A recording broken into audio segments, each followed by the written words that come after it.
Estatuan ikerketa eta garapenean gehien inbertitzen duen komunitatea Euskadi da. Eta Mondragon Unibertsitateko Goi Eskola Politeknikoak rol garrantzitsua jokatzen du ikerketa honen esparru teknologikoan.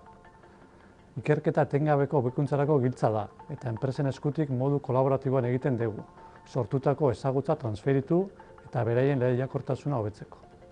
19 ikasturteko zenbakiek ikerketa eta transferentziarekin izan dugun konpromesu eta inplikazioa adierazten dute. Sendotu egin ditugu enpresekin eta erakunde publikoekin kolaborazioan sustatutako proiektuak pandemia eduki izan arren. Hazkunde zifra hauek, esparru teknologikoan enpresekin hartu eman gehien duen unibertsitate gisa kokatzen gaituzte. Zehazki erreferente bilakatzen gaituzte berrikuntzan eta transferentzia teknologikoan. Emaitza hau lortzeko bi gako nagusi izan ditugu. Bata, ikerlarien gaitasun teknologikoak enpresen beharrei bideratzea, eta bestea, punta-puntako enpresekin lan egitea, gai berrintzailetan espezializatuaz. Ikerketa esparruko deialdi publikoei dagokienez, Europako deialditan bidea egiten ari gara, eta ikasturteko diru-sarrera publiko nagusia bertatik iritsi dela azpimarratu dezakegu. Eusko Jaurlaritzako deialditan ere proiektu asko lortu ditugu, Elkartek eta Hazitek azpimarratuaz.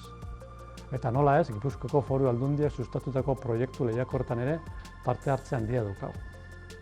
19 ikasturte honetan, ekintzailtzari bultzada berezia eman diogu. Dagoeneko lehen emaitzak ikusten hasi gara, eta beste ikasle batzuk ere bidea egiten ari dira. Produkzio zientifikoari dagokionez, kalitatezko artikulu eta dokumentu asko argitaratu ditugu. Eta hau multirank rankingaren arabera, hauen inpaktua azpimarragarria izan da. Emaitza horietako asko doktorego tesi lotuta daude, eta gehienak entitate pribatuek finantzietatutakoak dira. Doktore tesien bidez, talentua formatzeko bideak zabaldu nahi ditugu unibertsitatean. Horretarako, barne doktorego plan bat daukagu, eta plan hori esker, ikertzaile eta irakasleen formakuntza hobetzen jarraitzeko asmoa dugu.